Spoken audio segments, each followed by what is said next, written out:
Hi, and thanks for joining me, and welcome to page 3 of Dave's diary. This is how I left him last time, and I'm continuing the strip down, so today's job is to get the engine and gearbox out. There's been a fair bit of interest in this project, which is great, and thanks for all your comments.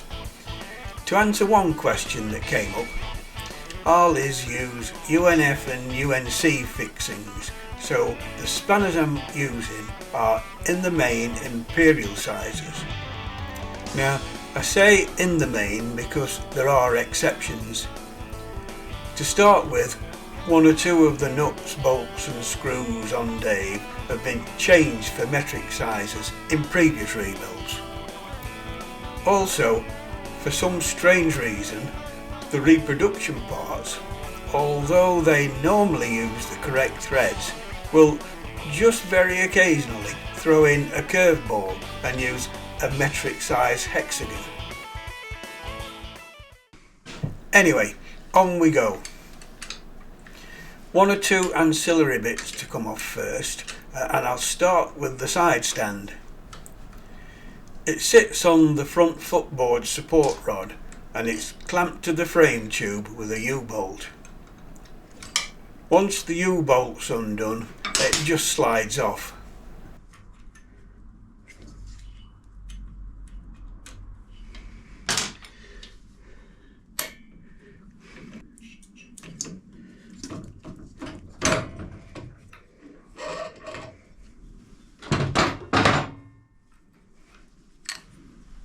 Now I can remove the primary drive.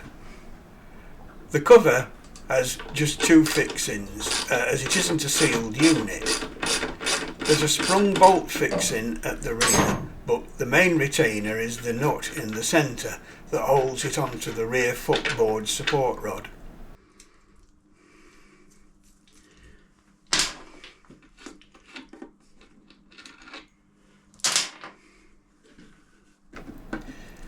There's no seal or gasket, and the rubber strip you can see round the front is just a cushion between it and the engine casing. Now, as you can see, Dave's been fitted with a modern belt drive that gives a smoother and cleaner transmission between engine and gearbox. Originally, this was a conventional chain drive, and it's lubricated by an oil feed from the pump on the other side of the engine. There's a pipe that sticks out just in front of the footboard support rod, and that would have dripped oil down onto the chain while it was running. Because Dave's got a belt drive, this has been blanked off with a rubber cap, because we don't want oil on the belt. Now, people often comment on these bikes about a little patch of oil they leave. And it's not an oil leak as such, but the chain lube works on a constant loss principle, where the excess from the chain simply runs out the bottom of the primary cover. That's how it's intended. I'm going to take the clutch off now. I'll keep it as a unit, but I need the pressure plate and springs off to get at the hub nut. There's 3 adjuster nuts and I can just unscrew these. It uses 10 springs.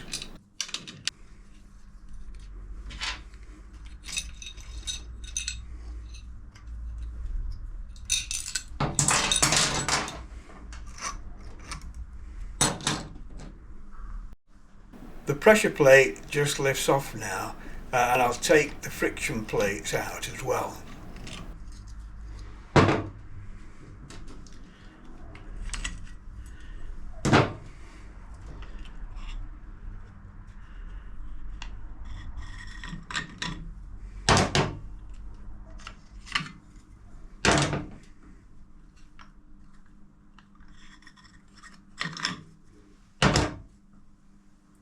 I need to put a bit of slack in the primary belt, so I'll move the gearbox forward. It sits in a channel in the bottom frame casting, and there's 3 clamp bolts on the underside. If I slacken these, I can move it forward. There is an adjuster bolt on the gearbox that should move it forward and backwards, but unfortunately it's not been fitted correctly here, so it only pulls it back but doesn't push it forward. I'll have to give it a tap to persuade it. The adjuster will be sorted out on the rebuild.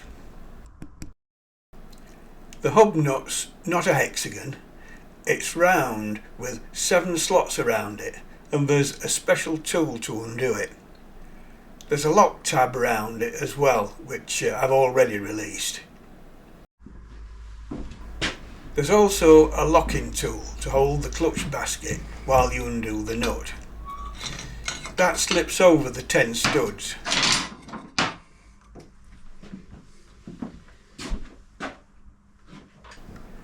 You can see the pegs on the hub nut tool here.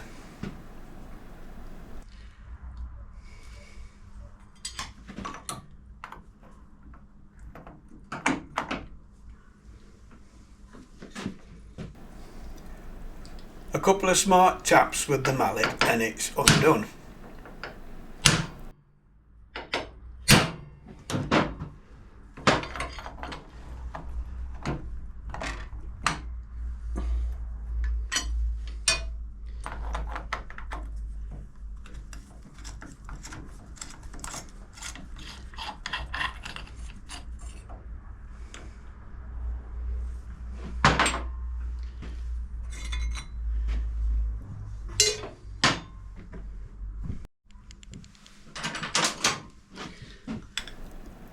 Fish out the lock tab, then the whole clutch slides off the splined gearbox shaft, complete with drive belt.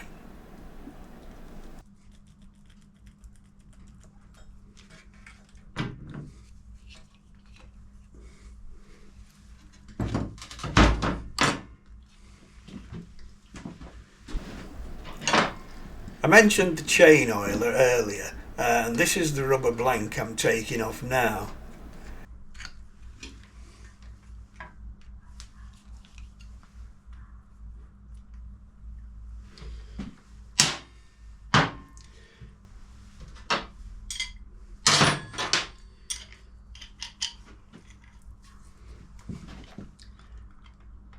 I can take off the primary case inner cover now.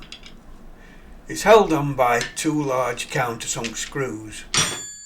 As I mentioned previously, the case isn't sealed at all and just allows the excess oil to drip out the bottom.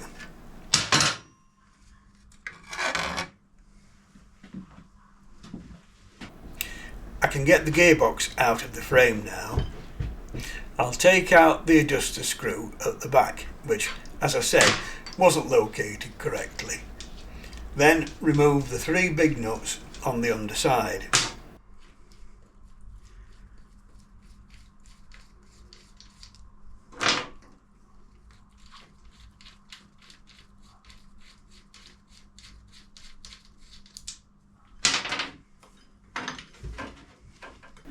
The gearbox will now just lift out of the cast channel, which is the bottom of the frame. I'm leaving the hand clutch cable attached because it has a special bolt on end where it passes through the clutch lever. I could remove it, but it may well damage the cable, so it's easier just to leave it connected. Rear footboard support rod can come off now. You can see the casting forming the frame base with its channel for the gearbox. No, I haven't got superhuman strength. This was actually loose and it just undid by hand.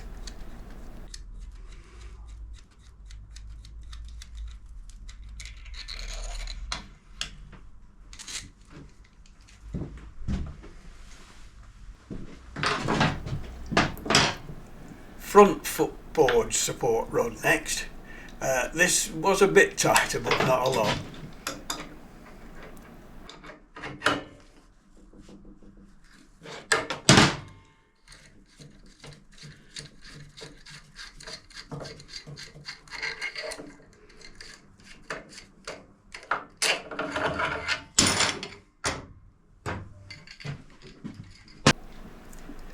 I'm leaving the dynamo on the engine, but I want the regulator out of the way. This is an aftermarket one to match the 12 volt system, so it's a bit different to the standard item. It's just held on with a single bolt, and there's 2 wires to the dynamo to disconnect.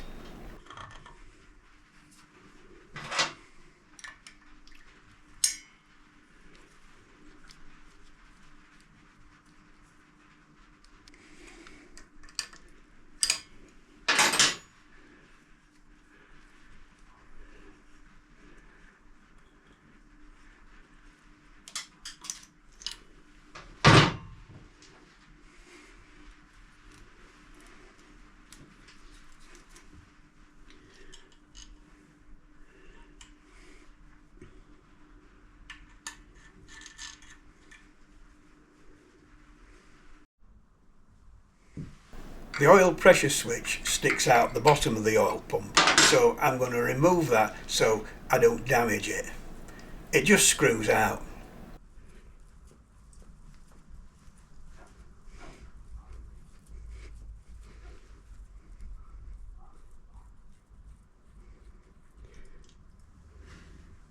Throttle cable attaches to a bracket on the front cylinder head, so that needs disconnecting.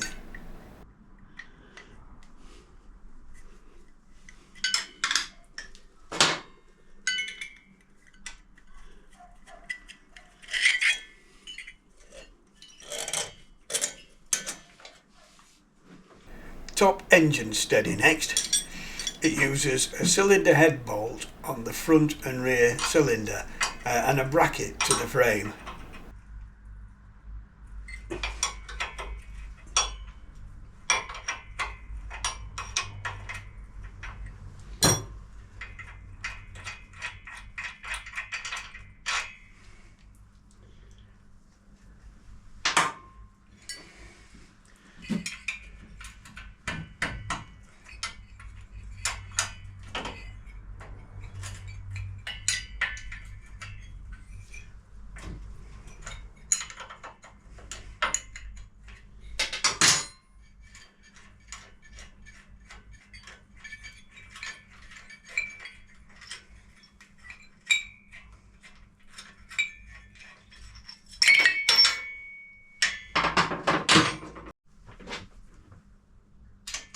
The engine sits on 2 pads, one on the front frame down tube and one on the rear seat post tube.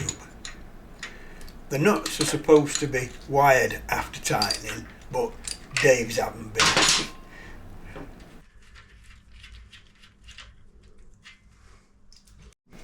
The front ones are under the dynamo, but there is room to get in at them.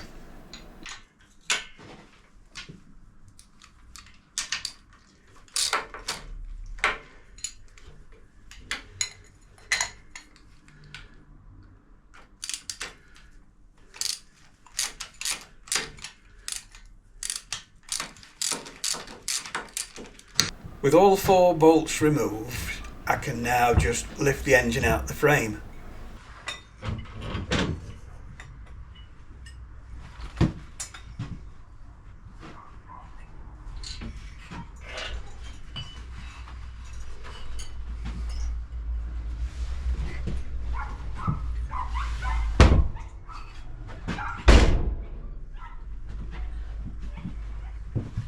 So there we have it, and that's all I'm doing today.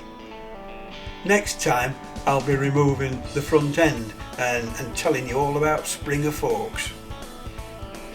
Hope you've found today's instalment interesting and you'll come back and join me for the next page of Dave's diary. Please leave a like if in fact you did, and a comment. I always try to answer them. And don't forget to subscribe if you want to see more of my offerings, and hit the notification button. Thanks for watching, and hope to catch you on the next one. So, cheers for now.